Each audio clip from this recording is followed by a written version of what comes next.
इमाम अली अलैहिस्सलाम से एक शख्स आके पूछने लगा, या अली, वो कौन सा अमल है जिससे इंसान को हजारों साल दोज़ख की सजा मिलेगी? बस जैसे ही ये पूछा गया तो इमाम अली अलैहिस्सलाम ने फरमाया, ऐ शख्स, याद रखना, मैंने अल्लाह के रसूल से सुना, जो मर्द किसी नामहरम औरत से मजाक करता है तो अल्लाह उसके एक एक लफ्ज के बदले उसको हजार हजार साल दोज़ख की आग में धकेल देगा।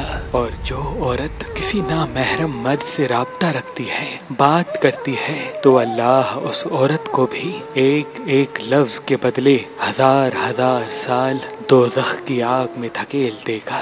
याद रखना, नामहरम से मजाक करना, फजूल बात करना, अपने नफ्स की खुशी के लिए राब्ता रखना एक ऐसा बदतरीन अमल है जिससे हजारों गुनाहों की शुरुआत होती है। तभी अल्लाह उस इंसान के मुकद्दर में हजारों साल दोज़ख की आग लिख देता है। अगर आप शादी करना चाहते हैं लेकिन आपको अच्छा रिश्ता नहीं मिलता, अल्लाह के करम से हमारे पास पाकिस्तान से बाहर और पाकिस्तान में भी मुख्तलिफ मसलक और मजहब के रिश्ते मौजूद हैं। तो अभी हमारी वेबसाइट मेहरबानी.com पे आए, शादी का फॉर्म फिल करें और अपने लिए एक अच्छा रिश्ता हासिल करें। आप अपने लिए एक अच्छा रिश्ता हमारी एप्लीकेशन मेहरबान अली, जो गूगल प्ले स्टोर और iPhone ऐप स्टोर पे मौजूद है, उनसे भी हासिल कर सकते हैं। मजीद मालूमात के लिए हमारे नंबर पे कॉल करें। अल्लाह आपको सलामत रखे।